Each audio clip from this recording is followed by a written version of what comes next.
It's the start of the month, so it's time for some more Diecast model news.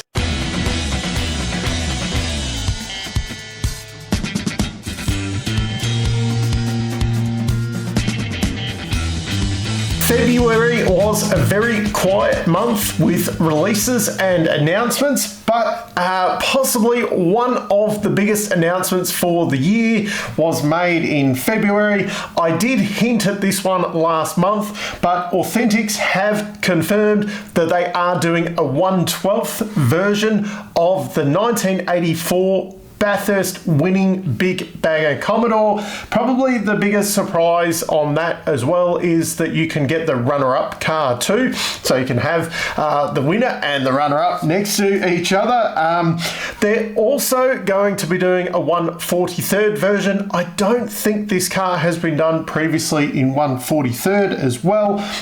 So yeah, that will definitely fill a hole for a lot of people's collections there. As usual, the 1/43rd version will be $99. The 1/12th version, not for the faint-hearted at all, that will be $899.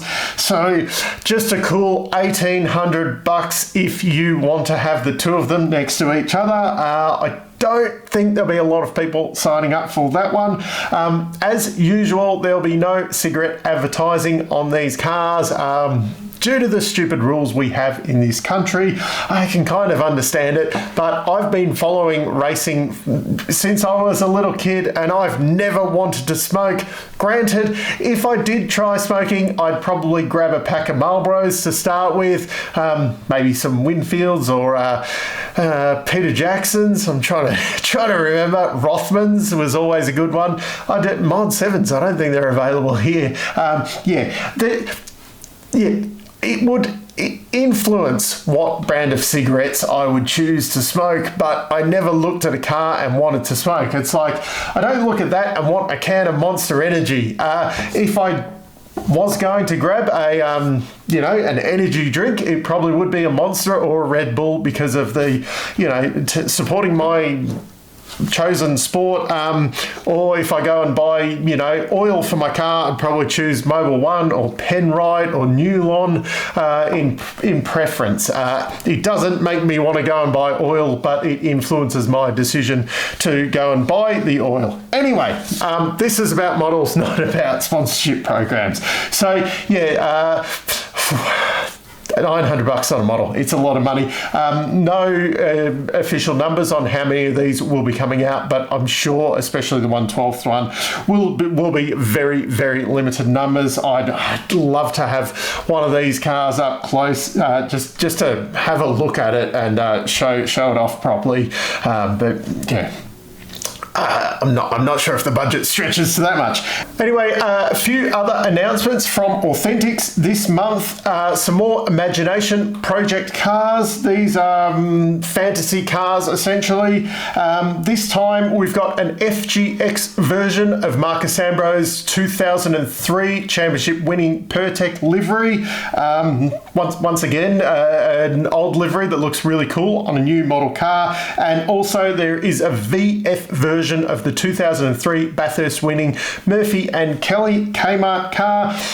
That one looks really good. It's quite tempting. Anyway, and FGX Falcon, a graffiti type dreamed up livery by Tristan Groves.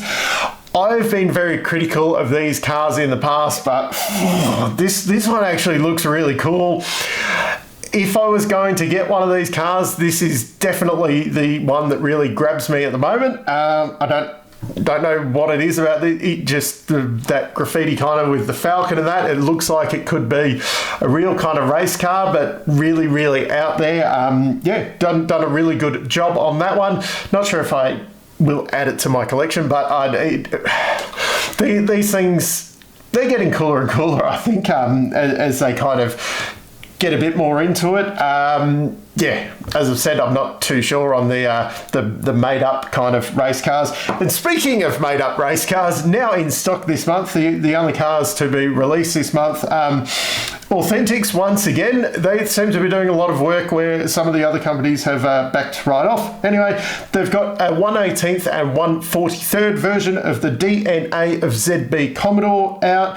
That's celebrating the 87 race wins that the ZB Commodore had, and then a 1/18th only version of the DNA of Gen 2 Mustang. Don't get it confused with the Gen 3 Mustangs, just the Gen 2 one, celebrating the 54 race wins that model had. The Mustang one looks a lot better than the Commodore. I'm not a big fan of that, the kind of livery that they put on the ZB Commodore. I think the Mustang one looks really good though, and that's probably my favourite one so far of these DNA of model car ones. So that would be my pick of the bunch on those. But yeah, I'm sure there's a lot of people out there who've been collecting all of those models. They're just not for me. The last thing I want to cover off this month was a note from Bianti. I got an email a few weeks ago that there has been some counterfeit versions of their GTS RW1 Commodore, HSV Commodore, that in Phantom, that they're soon to be releasing.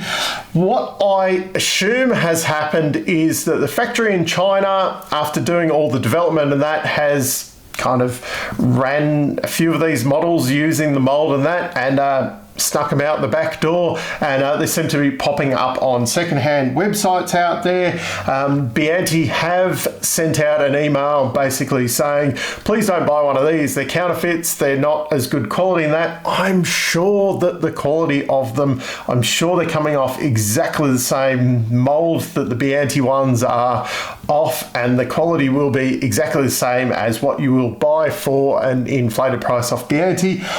But having said that, there's a lot of work that goes into making these cars right. There's a lot of work that goes into making the molds and that for these cars. There is, you know, research and development that goes into all this. It's not a 5-minute process. That's the reason why these models are not cheap. Even I complain about the price. You know, $900 for a 112 model is a lot of money. These guys are now in that kind of $250 to $300 range. It's a lot of money. But when you consider, when I started collecting, it was around $200 for a 1/18th. So yes, they've gone up, but when you think of the price of other things, the model cars are still quite realistic in their pricing. Yeah, I'm all for trying to pick up things cheap, secondhand, on, you know, eBay, Facebook Marketplace, and that. I've done that a lot. But yeah, the counterfeit ones, I definitely stray away from those, because it does hurt the, you know, the manufacturers who are putting a lot of money into making these. And if they go out of business, it does mean that we might not be able to enjoy this hobby that we have. So yeah, if you are tempted to buy it, I'd probably try and stray away from getting a bargain on something like that and buy one of the genuine ones where, you know, at least someone's paid full price for it, so the manufacturer has got kind of their cut out of it. Yeah, but anyway, it's a bit of an unfortunate thing that's happened, and I'm sure Bianti's probably having words with that factory that they've been using, because yeah, it's not the best thing there. But anyway, yeah, down in the comments, let me know, have you seen one of these, the Phantom W1s available, the knockoff ones? And yeah, are you tempted by any of these Imagination Project or DNA of model cars? Yeah, because it's been a bit of slim pickings this month of news and new releases, but I'm sure we'll see some more exciting cars come out in the next month or so. Anyway, until next time, I'm still Dave, and I'll catch you later.